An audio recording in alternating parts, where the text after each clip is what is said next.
Welcome back to news jet update. चलिए देखते हैं झारखंड की 25 फटाफट बड़ी खबरों को। इससे पहले आप झारखंड के किस जिले से न्यूज को देख रहे हैं हमें कमेंट बॉक्स में जरूर बताएं। साथ ही डेली अपडेट रहने के लिए आप हमारे चैनल को सब्सक्राइब कर बेल आइकन को दबाना बिल्कुल ना भूलें। पहली बड़ी खबर, एक भारत श्रेष्ठ भारत का निर्माण है पार्टी का लक्ष्य, पीएम मोदी।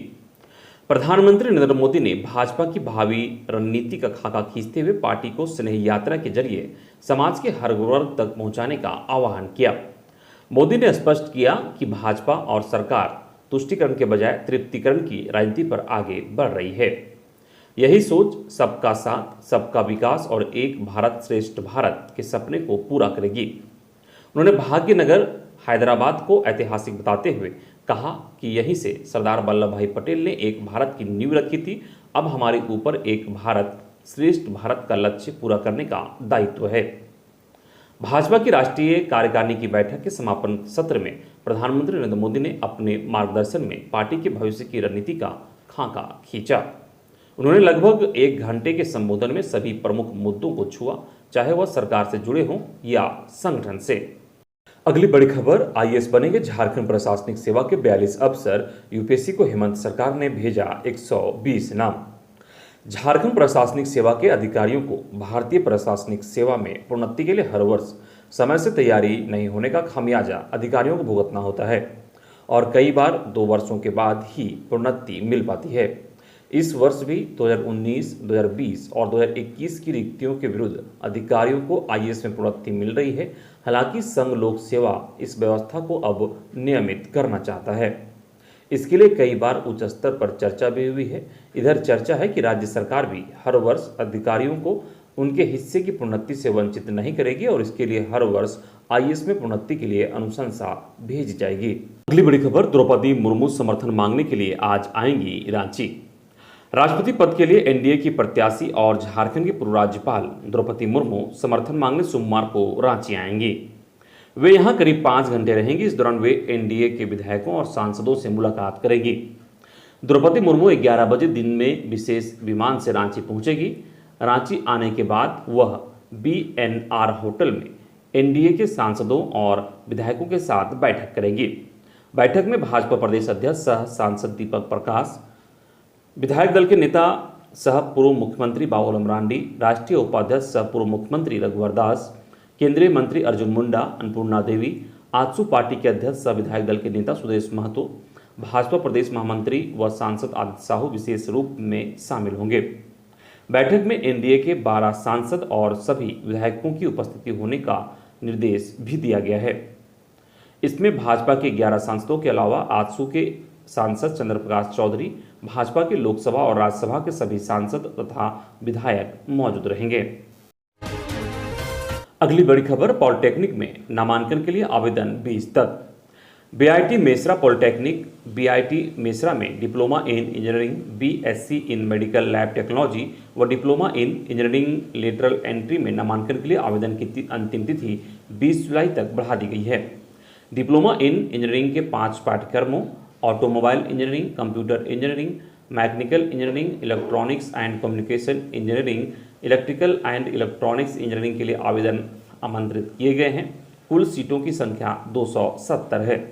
आवेदक को 2020-21 या 2022 में मैट्रिक परीक्षा में उत्तीर्ण होना अनिवार्य है। अनारक्षित वर्ग के लिए गणित और विज्ञान का प्राप्तांक 60% या ज़्यादा होना चाहिए। वहीं एसटी, एससी और निःशुल्क श्रेणी के लिए 45% या अधिक और आदिम जनजाति के लिए 35% या अधिक अंक प्राप्त होना चाहिए। अगली बड़ी खबर, राज्य भर के पीडीएस डीलर का धरना 11 को। राज्य भर के पीडीएस डीलर अपनी मांगों को लेकर अब आंदोलन करेंगे। 9 सूत्री मांगों के समर्थन में पीडीएस डीलर 11 को जिला मुख्यालयों के समक्ष धरना देंगे। इसके बाद वे प्रधानमंत्री नरेंद्र मोदी के नाम राज्य सरकार के माध्यम से ज्ञापन सौंपेंगे। इसके बाद राज्य भर के पीडीएस डीलर 18 को रांची में 1 दिवसीय प्रदेश स्तरीय धरना देंगे। इसके बाद मुख्यमंत्री व प्रधानमंत्री के नाम ज्ञापन सौंपेंगे। इसका निर्णय रविवार को डोरंडा स्थित सभागार में fair price shop dealers association की बैठक में लिया गया। इसमें राज्य के सभी प्रखंडों और जिला कमेटी के पदाधिकारी शामिल हुए। सदस्यों ने कहा कि न तो केंद्र सरकार और न ही राज्य सरकार द्वारा विक्रेताओं की समस्याओं को गंभीरता से लिया जाता है। यही वजह है कि देश भर के 5 लाख 27,000 जन वितरण प्रणाली के विक्रेता आंदोलन को मजबूर हो गए हैं। साथ ही बैठक में सदस्यों ने कहा कि केंद्र सरकार द्वारा 20 रुपये प्रति क्विंटल कमीशन में बढ़ोतरी पर्याप्त नहीं है। कहा विक्रेताओं के कमीशन में वर्ल्ड फूड प्रोग्राम की रिपोर्ट के आधार पर 440 रुपये प्रति क्विंटल कमीशन तय करने के साथ 50,000 रुपये महीने तक की निश्चित आय की नीतियों को लागू कर पाने के कारण 2 अगस्त को पार्लियामेंट घेराव का कार्यक्रम करने का निर्णय लिया गया है। अगली बड़ी खबर, फेमिना मिस इंडिया में झारखंड की रिया तिर्की पहली आदिवासी महिला ने लहराया परचम। मुख्यमंत्री हेमंत सोरेन ने कहा गर्व का क्षण। झारखंड की राजधानी की रहने वाली रिया तिर्की रविवार 3 जुलाई को फेमिना मिस इंडिया के ग्रैंड फिनाले में झारखंड का प्रतिनिधित्व कर रही है। आदिवासी समुदाय से आने वाली रिया तिर्की ने अपनी प्रतिभा से झारखंड का मान बढ़ाया है। उन्हें आज हर कोई शुभकामनाएं और प्यार भेज रहा है। खुद झारखंड के मुख्यमंत्री हेमंत सोरेन ने ट्वीट कर उन्हें बधाई दी है। हेमंत सोरेन ने लिखा है कि यह गौरवशाली क्षण है। रिया तिर्की को झारखंड की ओर से बहुत बहुत शुभकामनाएं। अगली बड़ी खबर, सरकारी स्कूलों में नया शैक्षणिक सत्र शुरू। इस बार 11 माह का ही होगा सत्र। अगले साल जून से शुरू होगा सत्र। राज्य के सरकारी स्कूलों में नए शैक्षणिक सत्र की पढ़ाई शुरू हो गई है। नया सत्र 1 जुलाई से शुरू होना था, लेकिन 1 जुलाई को रथ यात्रा को लेकर अवकाश होने के कारण पढ़ाई शनिवार 2 जुलाई से शुरू हुई। राज्य सरकार ने कोरोना को लेकर स्कूलों के लंबे समय तक बंद रहने के कारण पिछले शैक्षणिक सत्र की अवधि 3 माह के लिए बढ़ा दी थी। सरकारी स्कूलों में कक्षा 1 से 7 के बच्चों की वार्षिक परीक्षा 6 से 15 जून तक हुई थी। संकुल स्तर पर बच्चों की उत्तर पुस्तिकाओं की जांच होने के बाद स्कूलों में बच्चों को रिपोर्ट कार्ड देकर नए सत्र की शुरुआत की गई है। हालांकि कुछ स्कूलों में अभी भी रिजल्ट जारी किया जाना बाकी है, फिर भी वहां भी नए सत्र की पढ़ाई शुरू कर दी गई है। वहीं 8वीं बोर्ड परीक्षा का परिणाम नहीं आया है। साथ ही 9वीं तथा 11वीं कक्षा का भी अभी परीक्षा चल रही है। चूंकि 9वीं और 11वीं कक्षा की परीक्षा में शामिल विद्यार्थी अगले वर्ष मार्च अप्रैल माह में होने वाली क्रमशः 10वीं एवं 12वीं की बोर्ड परीक्षा में शामिल होंगे, इसलिए परिणाम आने से पहले ही उनकी पढ़ाई शुरू कर दी जाएगी। वहीं अन्य कक्षाओं के लिए भी सत्र 11 माह का होगा, क्योंकि अगले साल नया सत्र 1 जून से शुरू होगा। वहीं झारखंड शिक्षा परियोजना परिषद के निर्देश पर सरकारी स्कूलों में नामांकन का विशेष अभियान भी शुरू हो गया है। यह 15 जुलाई तक चलेगा।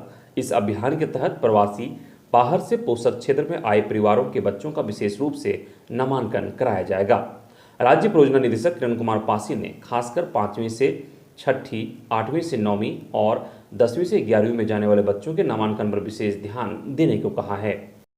अगली बड़ी खबर, झारखंड के बीएड कॉलेजों में बड़े पैमाने पर धांधली। जांच के लिए पहली बार यूनिवर्सिटी इंस्पेक्टर नियुक्त, राज्यपाल ने उठाया कदम। राजभवन विभिन्न विश्वविद्यालयों के अंगीभूत कॉलेजों की जांच करा रहा है। इनमें बीएड कॉलेज प्रमुख हैं। राज्यपाल रमेश बैस के आदेश पर यह जांच हो रही है। जांच टीम में राजभवन के पदाधिकारी के अलावा संबंधित विश्वविद्यालय के भी एक पदाधिकारी शामिल होते हैं। राजभवन में कॉलेजों की जांच के लिए पहली बार यूनिवर्सिटी इंस्पेक्टर की नियुक्ति की गई है। दरअसल राज्यपाल को अंगीभूत कॉलेजों और बीएड कॉलेजों में कई अनियमितता की शिकायत विभिन्न ज्ञापनों के माध्यम से मिली है। राज्यपाल ने इसे गंभीरता से लेते हुए नवनियुक्त यूनिवर्सिटी इंस्पेक्टर नरेश जैन को कॉलेजों की जांच की जिम्मेदारी सौंपी है। अगली बड़ी खबर की बात करें तो लोहरदगा में रुकेगी अब राजधानी एक्सप्रेस ट्रेन, बढ़ाई जा रही है प्लेटफॉर्म की लंबाई। रांची नई दिल्ली राजधानी एक्सप्रेस के लोहरदगा स्टेशन पर ठहराव की कवायद शुरू हो गई है। रांची रेल मंडल इस दिशा में तैयारी शुरू कर दी है। प्लेटफॉर्म की लंबाई पर विशेष ध्यान रखा जा रहा है। वर्तमान में लोहरदगा स्टेशन पर सिर्फ 16 कोच वाली ट्रेनों के ठहराव की व्यवस्था है, जिससे यात्रियों को उतरने में परेशानी नहीं होती है। जबकि राजधानी एक्सप्रेस ट्रेन में कुल 22 कोच हैं, इसलिए प्लेटफॉर्म की लंबाई बढ़ाकर इसके अनुरूप करने की कोशिश की जा रही है। जल्द ही प्लेटफॉर्म की लंबाई बढ़ा दी जाएगी। अगली बड़ी खबर, स्मार्ट टीवी में विद्यार्थियों को मिलेगी गतिविधि आधारित शिक्षा। झारखंड के सरकारी विद्यालयों में पढ़ने वाले 3री से 5वीं के विद्यार्थियों को स्मार्ट टीवी के माध्यम से पढ़ाया जाएगा। इसके लिए स्कूलों से संपर्क फाउंडेशन की ओर से लगाए गए स्मार्ट टीवी का उपयोग किया जाएगा। शिक्षा विभाग का प्रयास है कि बच्चों को गतिविधि आधारित शिक्षा मिले, जिससे कि उनके सीखने की क्षमता का अधिकाधिक विकास हो सके। यह योजना नीति आयोग की ओर से शुरू की गई है। आयोग की ओर से संपर्क फाउंडेशन को टीवी के अधिष्ठापन की जिम्मेदारी सौंपी गई है। राज्य परियोजना निदेशक किरण कुमार पासी ने बताया कि बच्चों को सीखने की क्षमता का विकास करने और डिजिटल कंटेंट के माध्यम से भी इसे रोचक बनाने का प्रयास किया गया है। अगली बड़ी खबर, कुर्मी संगठनों ने आंदोलन की बनाई रणनीति। टोटेमिक कुर्मी समाज की बैठक रविवार को पुरानी विधानसभा सभागार में हुई। इसमें झारखंड कुर्मी नामधारी सभी सक्रिय संगठनों ने हिस्सा लिया। सरस्वती देवी की अध्यक्षता और संचालन शीतल ओहादर के संचालन में हुई बैठक में कुर्मी को अनुसूचित जनजाति की सूची में शामिल करने के लिए आंदोलन करने का निर्णय लिया गया। इसके लिए गठित संयोजक मंडली शीतल ओहदार, कुमेश्वर रणधीर, पदलोचन व विनय को चुना गया है। अगली बड़ी खबर, कांग्रेस विधायक दल की बैठक आज, नेहा लेगी शपथ।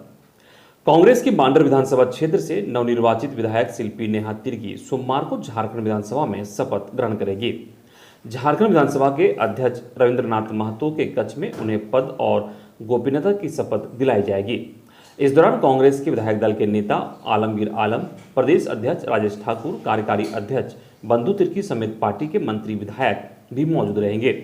विधायक की सदस्यता ग्रहण करने के बाद कांग्रेस विधायक दल के नेता सह संसदीय कार्य मंत्री आलमगीर आलम की विधानसभा स्थित कक्ष में कांग्रेस के विधायक दल की बैठक होगी। इसमें नवनिर्वाचित विधायक से सभी विधायकों का परिचय कराया जाएगा। साथ ही राष्ट्रपति चुनाव को लेकर दोनों उम्मीदवारों के नामों पर चर्चा होगी। आला कमान के निर्णय के साथ पार्टी समर्थित उम्मीदवार के पक्ष में मतदान करने का निर्णय लिया जा सकता है। कांग्रेस से कुछ विधायक राष्ट्रपति उम्मीदवार द्रौपदी मुर्मू के पक्ष में ही दिखते हैं, लेकिन अंतिम रूप से आला कमान के निर्णय के साथ जाने की बात करते हैं। बैठक में विधायकों की समस्याओं से रूबरू हुआ जाएगा और उसके निदान के उपाय तलाशे जाएंगे।